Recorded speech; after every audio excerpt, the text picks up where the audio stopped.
Conversa de bastidor, com Bernardo Melo Franco.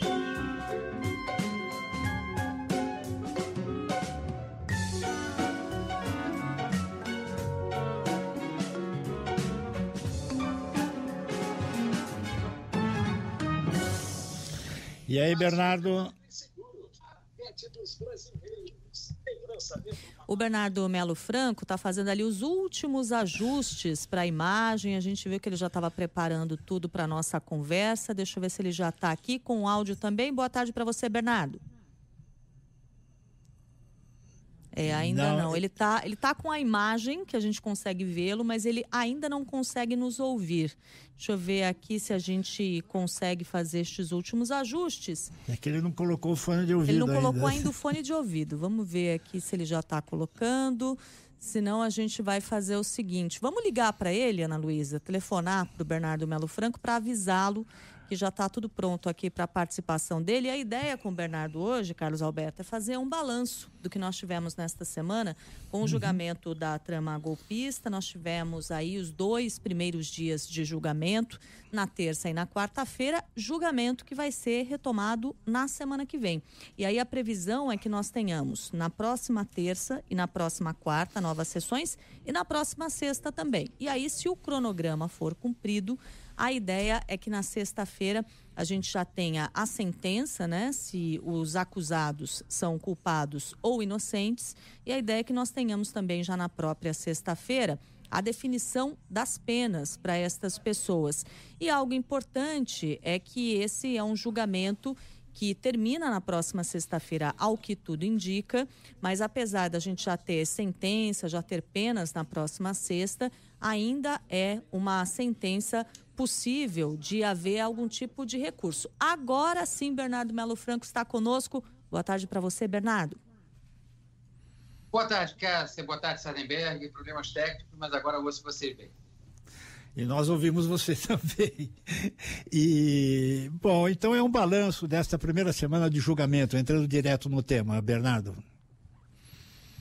Pois é, Sardenberg, foram os primeiros 2 dias do julgamento, o julgamento histórico no Supremo Tribunal Federal, que está atraindo todas as atenções do Brasil e do mundo também, de olho naquilo que vai ser decidido pela Suprema Corte. 2 coisas que acho que vale chamar a atenção, Sardenberg. Primeiro, o teor do relatório do ministro Alexandre de Moraes, que é o relator do caso, é aquele que presidiu as investigações sobre a trama golpista.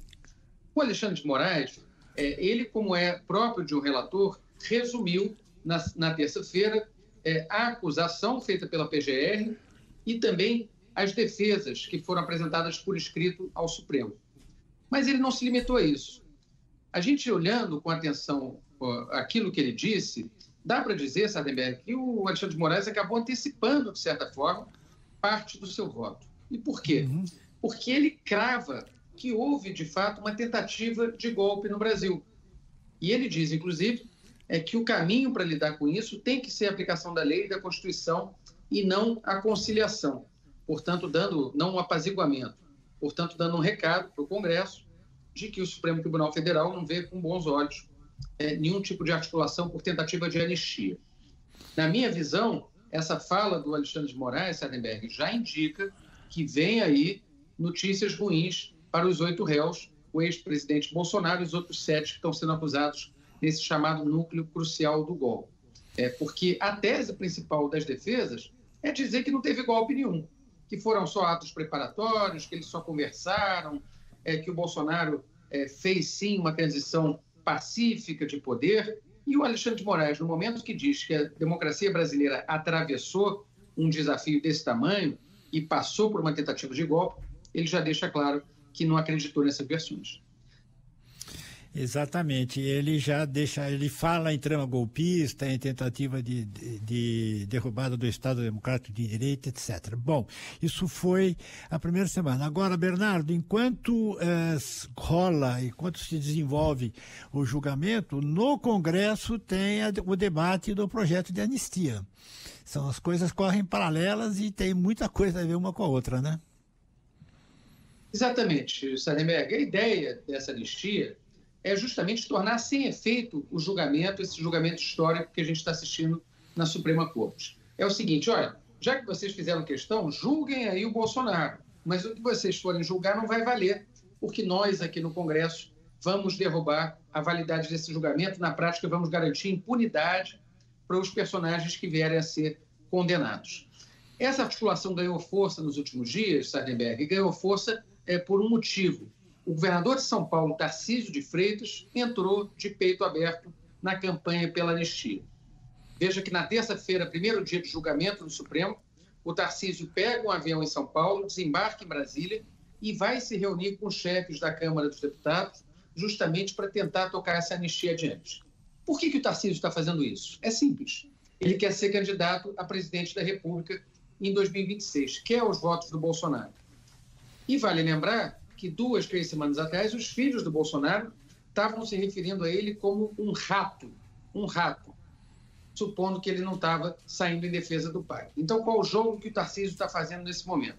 Ele quer entregar ao Bolsonaro a anistia aprovada pelo Congresso e, em troca disso, ter o aval para ser o candidato das direitas na eleição de 2026. Agora, aquela história, né, Sardenberg? Falta combinar com os russos, sendo, no caso, os russos, o Supremo Tribunal Federal, porque já tem uma leitura de que esse projeto de anistia em discussão no Congresso, ele é inconstitucional.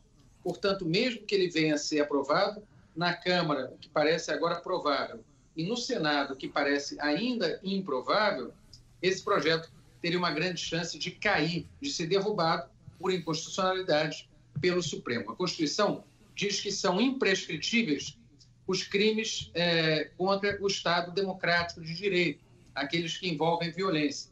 E aí, claro, vai ficar de novo a discussão jurídica se teve ou não teve violência, grave ameaça nos atos do 8 de janeiro. Para mim, essa discussão nem existe, Sardenberg, mas ouvindo as sustentações orais dos advogados, claro que eles contestam isso tudo e tentam livrar os seus réus, os seus clientes, do momento mais violento da trama golpista, que foi o 8 de janeiro. De qualquer forma, são cenas do próximo capítulo, cenas da próxima semana.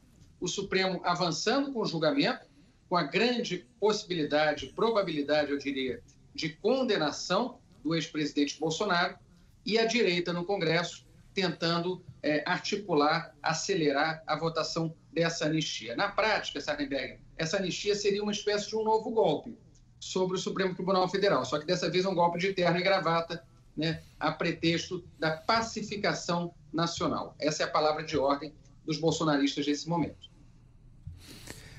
Muita história pela frente, Bernardo Melo Franco, muitíssimo obrigado e até a semana, Bernardo.